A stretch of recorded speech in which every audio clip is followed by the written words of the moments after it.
देखो, doom scrolling जो है ना, उसके बारे में तो सभी बात करते हैं, बट एक और ख़तरा है जो जिससे ज़्यादातर लोगों को सावधान होने की ज़रूरत है। बट ज़्यादातर लोग जो है ना उसको लेके इतना कंसर्न है ही नहीं। वो ये है कि ज़्यादा से ज़्यादा लोग अपने आप को एक्सपोज कर रहे हैं दुनिया के सामने। आपने देखा होगा कि आप फट से वैसे लोगों से इन्फ्लुएंस हो जाते हैं जिनके जिनके लाइफ के बारे में आप सब जान रहे होते हैं। बट आपने ये क्वेश्चन करा होगा क्या खुद से कि क्या वो जो दिखा रहे हैं वो दूसरों को दिखाने के लिए दिखा रहे हैं या फिर वो खुद भी वो इंसान है? क्योंकि रील की दुनिया और रियल जो दुनिया है वो बहुत अलग अलग है। साइकोलॉजी आज ये प्रूफ करने में बिजी है या फिर प्रूफ करती जा रही है कि जो इंसान ज़्यादा सोशल मीडिया पे एक्सप्रेसिव है अबाउट हिमसेल्फ और हर सेल्फ, वो सबसे ज़्यादा अनहैप्पी है। तो आप जिन इन्फ्लुएंसर्स को देख के खूब नाच रहे हैं, वाह दिस इन्फ्लुएंसर इज़ दिस, वो एक्चुअली अपना खुशी खुशी वाला हिस्सा दिखा रहा है। वो अपना जो सैड हिस्सा है, वो स्ट्रगलसम हिस्सा है, वो अपना दिखा ही नहीं रहा है। और एक सावधान करने वाली चीज़ ये है कि हमें अपने लाइफ को छुपाना बहुत हद तक ज़रूरी है।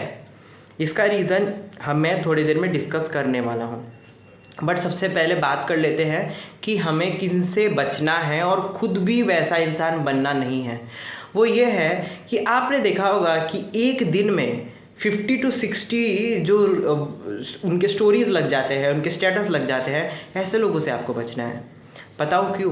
क्योंकि वो उनका जो माइंड है सबसे ज़्यादा रेस्टलेस होता है। तो आप क्या चाहते हो कि आप किसी बंदर या बंदरिया के साथ आप घूमो या फिर उनके सारे ट्रेड्स एक्वायर कर लो, या आप चाहते हो कि काम कंपोज्ड इंसान हो जिनके बारे में सोचते ही आपको थोड़ा बहुत एक बहुत एलिवेटेड फील हो, एनलाइटेंड फील हो, ऐसा फील हो कि चलो इस इंसान के बारे में सोचने के बाद मुझे बहुत सुकून, शांति या एक अलग ही ऑरा महसूस होता है। तो आप ऑब्वियसली सेकंड ऑप्शन को चूज़ करोगे कि आपको शांति महसूस होनी है, ठीक है ना। दुनिया में सबको शांति चाहिए, दुनिया में सबको पीस चाहिए, हैप्पीनेस चाहिए, ब्लिस चाहिए। बट जो भाग रहे हैं ना ज़्यादातर लोग, वो उल्टे दिशा में भाग रहे हैं। वो है कि जो सबसे ज़्यादा एक्सप्रेसिव है about his clothes, about his food, about how he is living, about where he has been, I mean wheresoever he is like visiting. जो इंसान खुद से सबसे ज़्यादा दुखी होता है ना, वही इंसान सबसे ज़्यादा डिस्ट्रैक्टेड, इग्नोरेंट होता है। And then he finds himself to be expressing more and more in the outer world for validation. सब ये बात बोलते हैं, सुनने में भी बहुत लगता है कि हाँ मीनिंगफुल बात है, बट देन घूम फिर के आप भी कहीं ना कहीं वो चीज़ कर रहे होते हो। तो ऐसा जब आप कर रहे होते हो तो आपको हमेशा खुद से ये सवाल करना है कि why you need to express yourself in front of others rather than understanding or introspecting own self। अब यहाँ पे एक ऐसे पर्सनैलिटी भी आ जाते हैं जो खुद को एक्सप्रेस ही नहीं करते हैं। उनमें कुछ कैटेगरीज़ है, उनके बारे में मैं किसी और वीडियो में बात करूँगा, और कुछ खतरनाक कैटेगरीज़ भी है, उनके बारे में स्पेसिफिकली बात करना चाहूँगा। लेकिन कुछ वैसे उस कैटेगरी में कुछ वैसे लोग बिलोंग करते हैं जो ब्यूटीफुल, रियल में ब्यूटीफुल होते हैं, because they know their self worth. मैं एग्जाम्पल देता हूँ आपको, उससे आपको समझ में आएगा। You might have seen the most successful people, they are showing their life which is very meaningful actually, which is not that much exploited, which is not that much glittering with all sort of fancy things, which is full of messages for the others, ठीक है।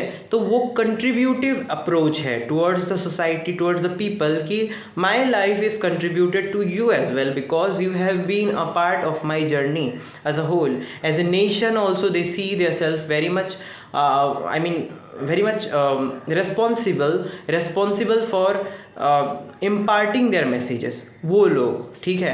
तो इनमें बड़े लोग ही आते हैं obviously, ठीक है। टेक कंपनीज बोलो या फिर तुम साइंटिस्ट बोल लो या फिर तुम whatever it is, but influencer, so called influencer जो हर समय बक बड़बड़ कर रहे हैं, कुछ भी बोल रहे हैं, वैसे लोगों से तो आपको बच के रहना ही पड़ेगा, क्योंकि they are so much restless about their own self that उनको सिर्फ वैलिडेशन चाहिए। और वो वैलिडेशन के चक्कर में वो इतना खुद को एग्जेजरेट करके दिखा रहे होते हैं ना कि यू माइट इवन, अगर आपको ना मैं बोलूँ एक दिन भी दे दिया जाए ना उनके लाइफ, अंदर वाले लाइफ को रहने के लिए, आप सच्ची में डर जाओगे कि how restless they are. They don't even know कि उनके कंटेक्ट्स में कितने लोग होंगे, उनके वो दिन भर में कितने लोगों से बात कर रहे होंगे। They don't even remember that. Celebrities में होता है ऐसे कि they don't remember whosever they are talking to, but I am talking about those so called influencers जो मे बी बहुत ज़्यादा लोगों से इंटरेक्ट कर रहे हैं पूरे टाइम, ठीक है, whether it be socially or whether it be personally.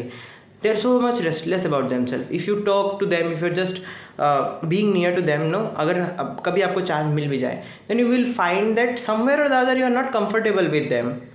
Real जो इन्फ्लुएंसर्स होते हैं जो इन्फ्लुएंस इसीलिए कर रहे हैं because their job is to do that. I mean as a personality they are showing whatever they are. They might be good, but I am not talking about them. The so-called influencers, I am talking about them. ठीक है, तो चलिए वो सब तो छोड़ देते हैं. हम बात करते हैं अबाउट कि हमें अपने लाइफ के बारे में दिखाना है या नहीं है. ये जो चीज़ है, तो आप दिखाओ. I am not saying that you must not show your life in front of social media, but do introspect deeply कि आप क्या क्यों दिखाना चाहते हो. Question yourself why. एंड अगर मैं ये ना दिखाऊँ तो क्या हो जाएगा. Is there any fruitful benefits, is there any fruitful thing जो कि आपको मिलने वाला है after you are imparting your this whatever activities. For example Diwali आई है, you will have to show now कि हाँ मैं ऐसे दिया पकड़ के फ़ोटो उठ रहा हूँ या फिर उठ रही हूँ या फिर ऐसे पटाखे फटा रहा हूँ. ठीक है, it's fine, you can share one और मोर, बट लरिया लगा देते हैं वो लोग पूरा 1 2 3 4 5 6 7 8, और लोग ऐसे ऐसे करते हैं, ऐसे करके वो चल जाते हैं लाइक स्टोरीज़ को देख के, because they are so much irritated by majority of people who are just dancing around on a music. दिन भर वही कर रहे हैं, रात भर वही कर रहे हैं, सालों साल वही कर रहे हैं, and they are just wasting their whole life doing that, but they are not knowing what they are actually doing. They are the clowns of this new generation. इस चीज़ का बहुत ध्यान रखिए. So if you are showing yourself in front of social media, be very much cautious about that कि what you are showing, कब उस चीज़ का किस तरीके से असर होने वाला है, you don't even know that.